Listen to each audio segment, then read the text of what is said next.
going down the freeway. He was in a Porsche Taycan. He drove underneath. The pickup truck ended up on top of his Porsche. And he opened the door and walked out. Yeah. Couldn't believe it. And that's the electric, right? Because I can't. It's the all electric. It's they paid him in full, $215.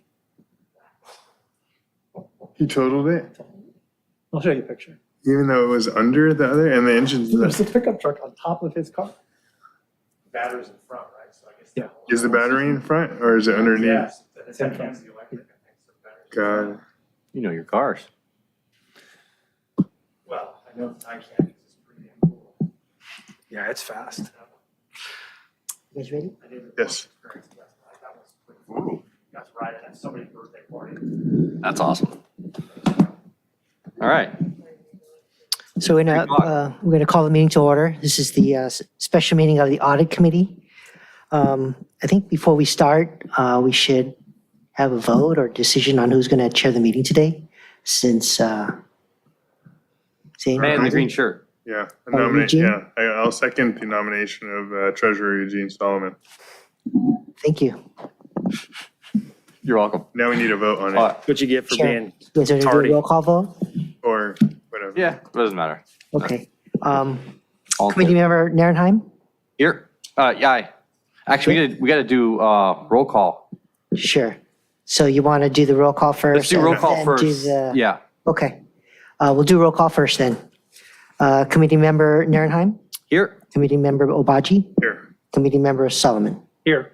Absent today is Chair Brand and Committee member Manzano. all right. I will make a motion to nominate member Solomon to be the chair. Second, We'll do a roll call vote. Sure. Okay.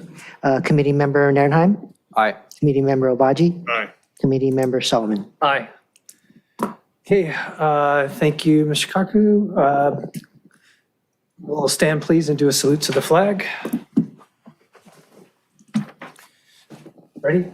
Begin. I pledge allegiance to the flag of the United States of America and to the republic for which it stands, one nation, under God, indivisible, with liberty and justice for all. Thank you, everyone. We have item D on the agenda, approve the order of agenda. Would anybody like to change the order of the agenda? Motion to approve as is. Second. Motion to approve in a second. All those in favor? Aye. Any opposed? Seeing none, move on to the blue folder items. Do we have any blue folder items tonight? We do not have any blue folder items. Thank you. Moving on to the consent calendar item, we have 2 items on the consent calendar, items E1 and E2. Would any member like to pull one of the items from the consent calendar?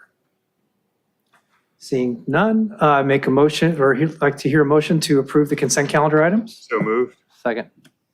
All those in favor? Aye. Any opposed? Hearing none. Seeing item F, excluded consent calendar items. Seeing no items on the excluded consent calendar. Move to public participation on non-agenda items intended for members of the public with the opportunity to speak on items that do not appear on this agenda for action. Limited to 30 minutes. Each speaker afforded 3 minutes to address the committee. Each speaker permitted to speak only once. Written request, if any, will be considered first under this section.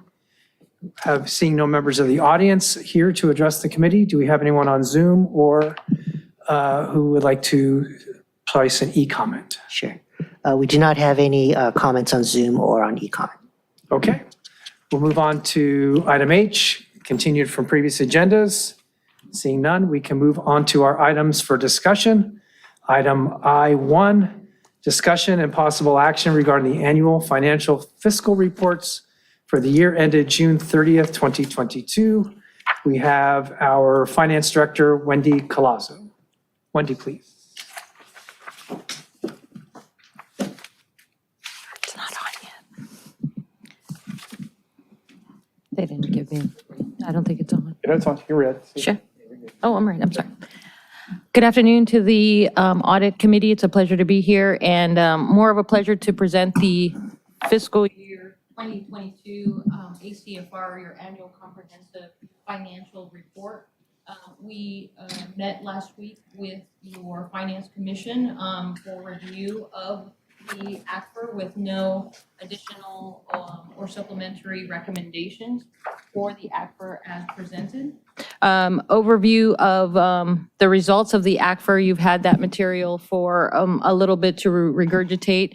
We have our auditor online for any of the questions that may arise today that we can answer for you. So if you kind of guide us through some of the, if any questions that you'd like to review for the ACFR, we have, like I said, we have Kelly Telford on the line. And I can answer any questions that you would like as we go through the format today.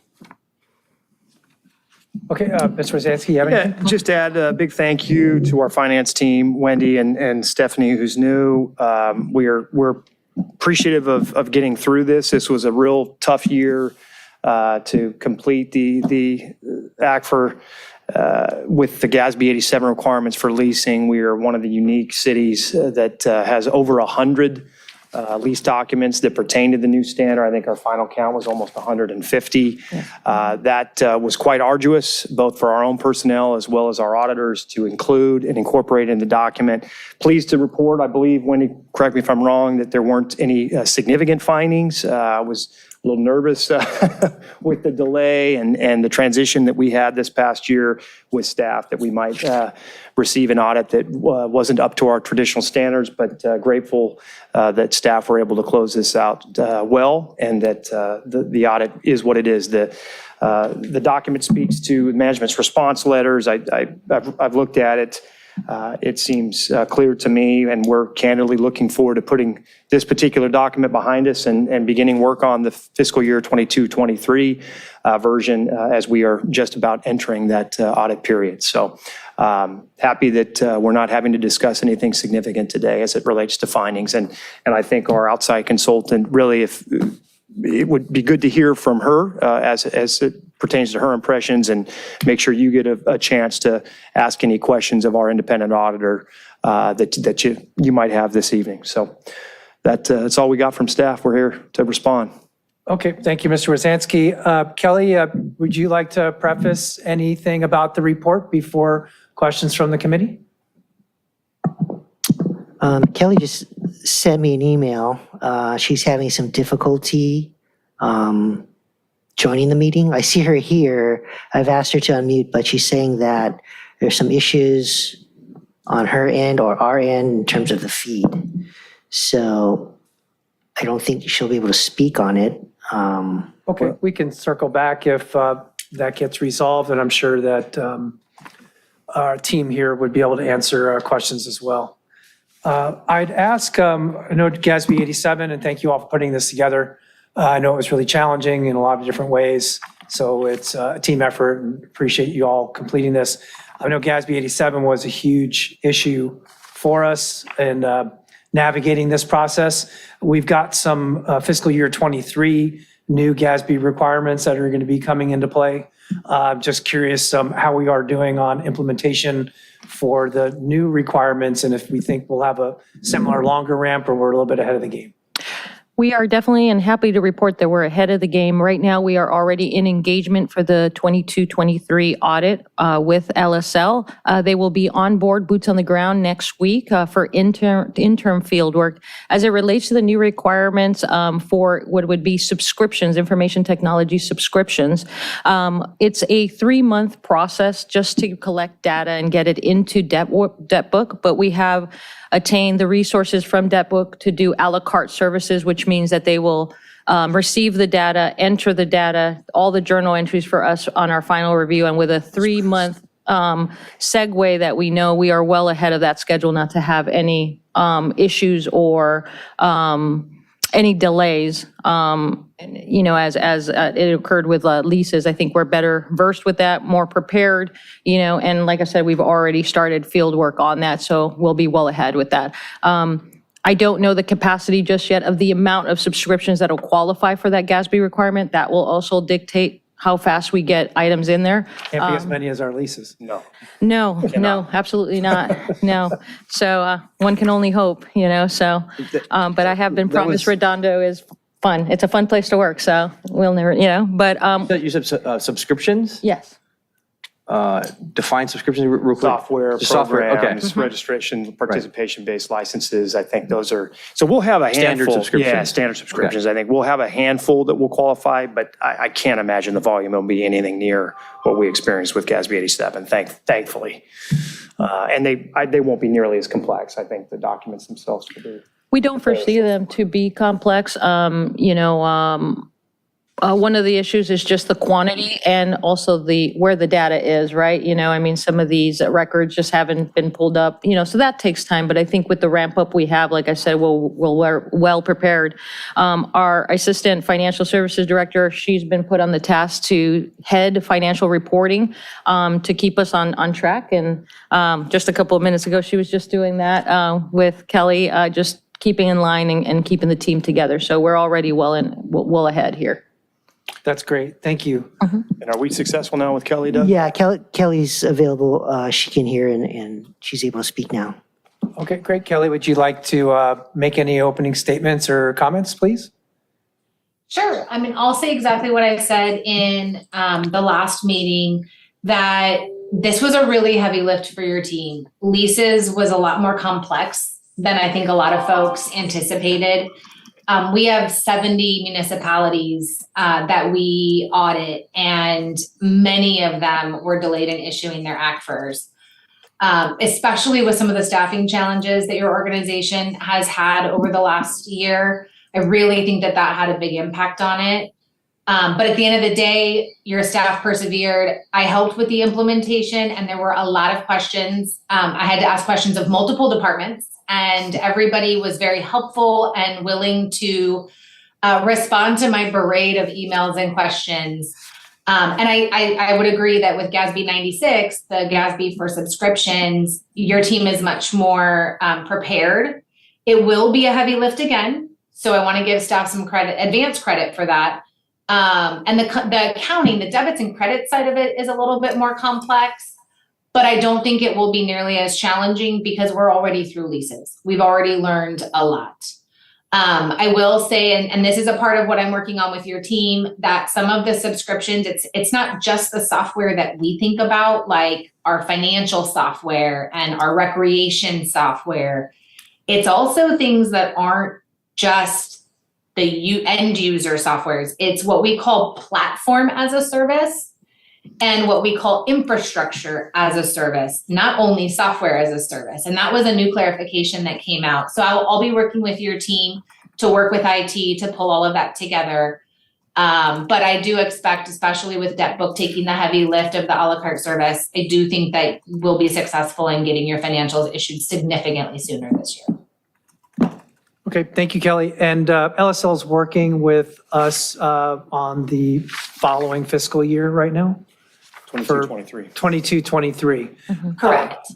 And then at that point, we have to go out to find new auditors. We've reached the end of our tenure, our ability to contract with LSL.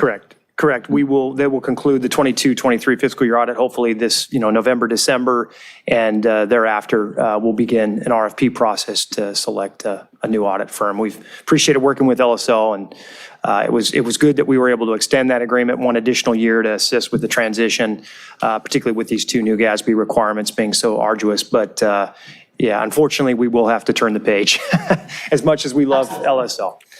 Okay, so thank you for that, Kelly, and thank you for working with our team for 22-23 also. Is that something that this committee would have as a referral to staff for the RFP process or through your process? It's already going to happen. That is in our work plan. It's something we discussed as part of the budget, and we will be committed to that in the next probably 4 months. We'll initiate that work, perhaps even before that, depending on schedule. Okay, thank you. I'd ask if any members of the committee have questions for the LSL representative Kelly or our staff. I got a question. Mr. Nierenheim. So just for clarification purposes, so people understand, LSL, you're different from HDL. LSL does auditing, Yes. right? But HDL does tax, Yeah. revenue, and they do auditing on revenue as well for taxing and making sure, or? They review our annual and quarterly sales tax, property tax data. They are a consulting firm in that respect. They don't have a fiduciary responsibility. LSL is our audit firm. So yeah, two distinct groups, completely separate, no affiliation whatsoever. Who's making sure that we're, say, for instance, parking meters? If I know one of the contracts, I think the money goes to the vendor and then from the vendor to us. So that would follow our more traditional audit, but we would, if we wanted to evaluate that function and confirm that that contractor was performing to contract standard, we would probably need to do a standalone review. That isn't something that either of the two firms would necessarily build into their scope. So part of this audit, this is basically looking at the, making sure 1 + 1 = 2. Right. Are we doing any testing through the audit? So for instance, sending in a fake invoice or sending in an invoice or sending in something that's requesting a check for larger than invoice. Challenging our processes. Yes. I'd rather probably Wendy testing. or Kelly speak to that. Well, I would say internally right now, are we putting out a fake check out there, seeing if it goes through? No, but really right now it's because we're vetting the existing policies and procedures, and then we'll know how to stress test. But we are stress testing or beginning to stress test funds to get ready for mid-year and see how they're,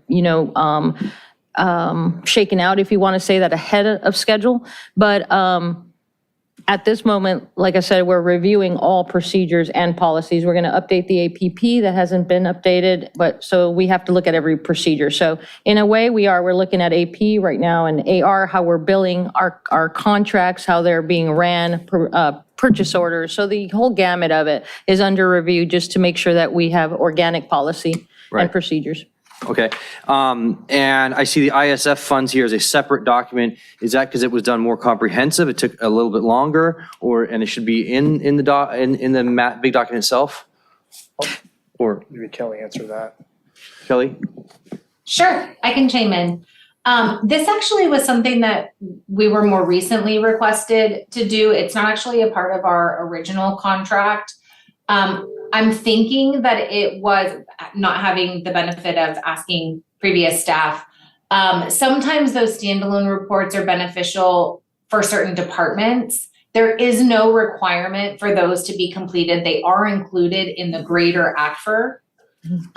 So some of those, I was actually going to talk to your team about this year. If they're not of a benefit to the organization and you're not truly using those for some other purpose, you may want to consider eliminating them, as all of the information is already in the ACFR.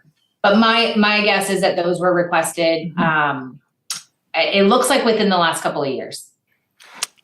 If I may add, yes, on the notes of the previous finance director, Ms. Marnie, her notes were that they had requested it at intervals when either a committee or a council had requested to have that data extrapolated at a time. Maybe some of the members who have requested that information may have left at this time and it's no longer needed. So like you say, Kelly, would be a conversation we'd have on as to the feasibility and the value of those reports, because it is in the ACFR, so we can review that. Yeah, I think the review of our ISFs has come up periodically from time to time. I believe we've kind of built it into our regular practice of late, but to Kelly's point, it's not an obligation. I think it's an extra check. And to highlight that a little bit, those funds are held as part of our pooled cash. If you want to talk about that for a moment or just explain what that means. Sure. So your internal service funds are not, like you said, the city is composed of pooled cash, which is all the money coming in, inflows and outflows. The remaining of that is all pooled cash, or together, their contributions. So for example, when those investments and investment yields, they get their proportionate share of how much money they put in and how much investment we got out of it or yield from that. Your internal service funds are just that. They're servicing your internal services here in the city and are not part of that requirement for pooled cash. Okay. That's all I've got. Thank you, sir. I just want to make a comment on regarding the standalone reports. That was at the request of a previous council. They wanted those reports separate, and that was their request. Okay.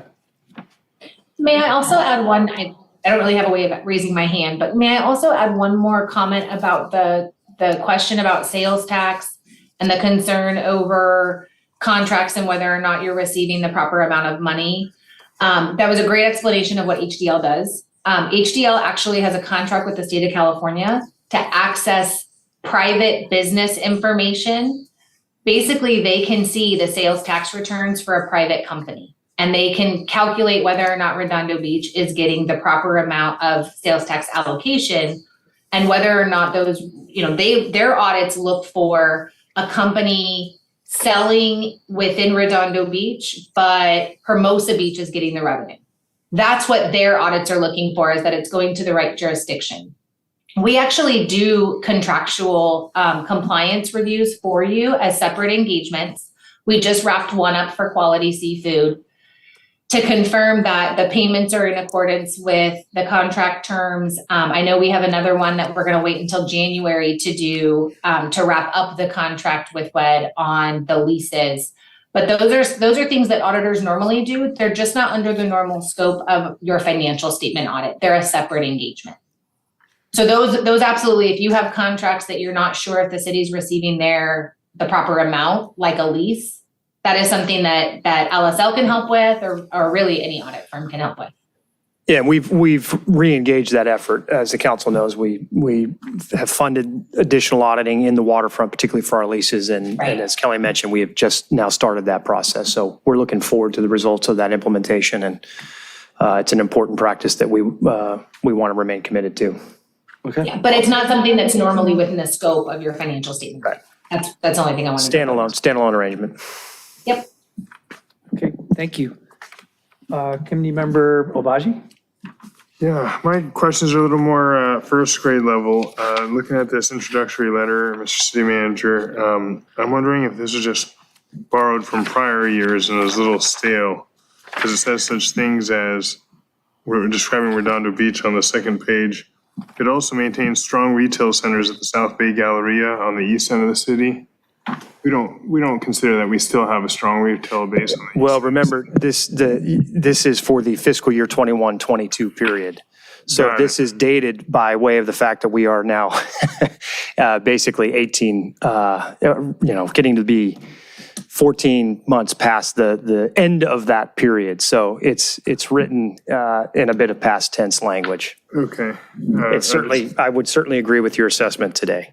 Okay, and I guess I am still curious whether we are still a strong commercial sector right around the Galleria. Like I don't know how much business Living Spaces is doing, but Sprouts, Nordstrom Rack, what's that beauty store, Ulta. Total Wine, I would say actually those properties are doing quite well on an individual basis. Living Spaces, Sprouts, we have the Ulta, is it Ulta? It's Ulta. Ulta Yeah. Beauty, the Total Wine around the corner. Those are actually some of our larger sales tax generators. And then if you take it a step further and begin to go further north, our largest sales tax providers on a per capita basis, Del Amo Motorsports and Ferguson's are some of our stronger assets, also on the east side of town, but not in that particular region. So, that's the challenge when you read a document like this that is, effectively 18 plus months stale. Got it. It just has a July. It's not a very contemporary Got it. feel. Okay.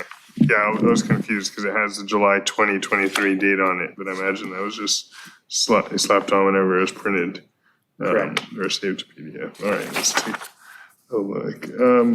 Otherwise, this seems, I guess, why isn't the printed version, like page 10, why is it so granular, kind of difficult to read? Rather, it looks like there's a photocopy of the actual original PDF. Yes, this was just printed so you could have a physical document with you. With the urgency of getting everything in on time for both council and committees, this was printed off the electronic final version. We'll get a Got it, okay. the rock and I roll. don't need a clean copy. I'm just curious why this looks so, like a copy of a copy. But, no, otherwise, no questions. Good job. I know you guys did a lot of work here to get our financials up to snuff and comply with the state's mandates, which I don't appreciate in every realm of our civic life, but thank you. Question about one part of the report. It indicated that some of the information with regard to pension and OPEB schedules were not included. Is there a value in including them for LSL, or they're omitted for other reasons? Kelly, do you want me to? I'm sorry, I broke up on my side. Can you repeat that? The OPEB and pension schedules that were not presented here, is that of value to LSL to have them presented in the future? Are you looking in one of the smaller reports? Yes. Yeah. So the This reason is- for that is because just like with pooled cash, your OPEB and pension plans are pooled across the city. So being able to take the required supplementary information that's in the ACFR and really drill it down over all of those years to just that applies to the internal service funds or enterprise funds, really is, it's not meaningful, but it's also not feasible. Because it's hard to distinguish from way back then what would have been applicable to just those reports. We have to put that paragraph in our opinion letter because it is RSI, even if it's not available or if you're not able to calculate it. It's not really an omission in the way that, hey, they just decided to leave it out. It's really not possible to pull it together. Thank you for that. Yeah, and it was noted that it did not have an impact, but I think when you're looking at a report, you want to make note of the fact of this additional information, so that it's not as if this is something that's we're pulling forward a curtain rather than pulling back a curtain. We want to be completely transparent, is that the detailed information there is not necessary for the purposes here and is addressed in other places. Absolutely. There was some mention with regard to credit risk within the report that we have. There's been some information lately where Fitch has downgraded certain investments, U.S. investments to AA+. Our investment policy and investments within the city are always A+ or better. And that was noted in the report, but for transparency purposes, wanted to make note of that. Was interested in the schedule for the lease revenue bonds that paid out the CalPERS unfunded liability. Were there any comments or additional information that you wanted to provide with regard to the unfunded liabilities being paid through CalPERS or to CalPERS? Nothing on the transactional side. I think there was a cleanup item that was needed that had something to do with Journal entry posting. journal entry, which I think was cited. But beyond that, just on a holistic 30,000 foot level, what I will say is we are still benefiting from and very grateful for the refinancing that occurred a couple years ago now to help us lower our ultimate discount rate to a very manageable 2 3/4 on a TIC basis.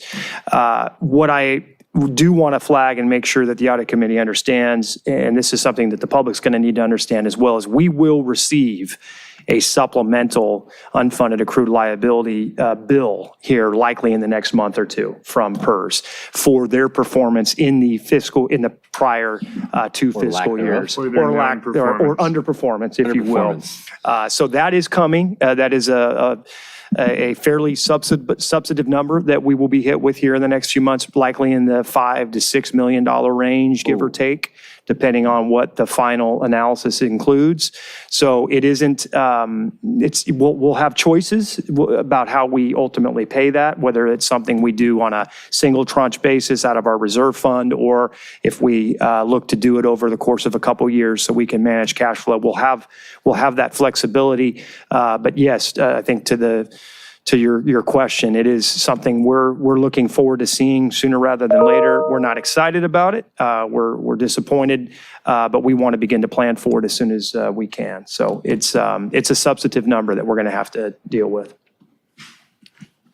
Okay, thank you for that. Any other questions from the committee?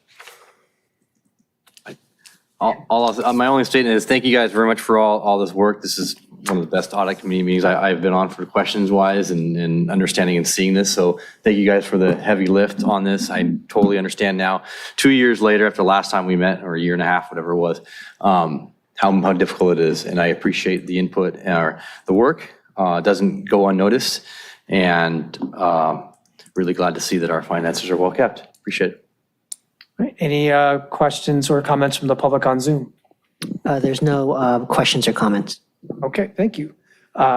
We have a motion to receive and file this report. Motion receive and file. Second. All those in favor? Aye. Any opposed? Seeing none. Any referrals to staff from the committee?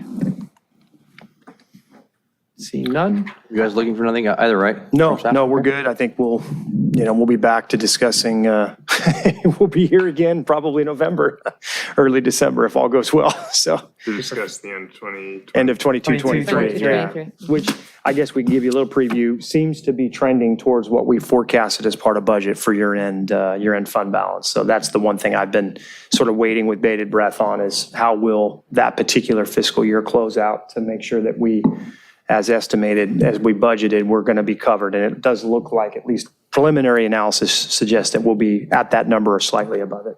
So Great. Okay, thanks to staff. We'll accept or hear a motion to adjourn. Oh, actually, we didn't vote on it. Oh, we have voted on the receive and file. Did we? Thought we did. do you need Okay, to do roll call vote or just all? We can do a roll call vote. okay, roll call vote, please. Committee member Nernheim, Here, aye. committee member Obaji, Aye. committee member Sullivan. Aye. Okay, all right, now a motion to adjourn, please. So moved. Second. All those in favor? Aye. Aye. Thank you, we're adjourned. Well, thank you all for being here at 3 o'clock today. I know it was early.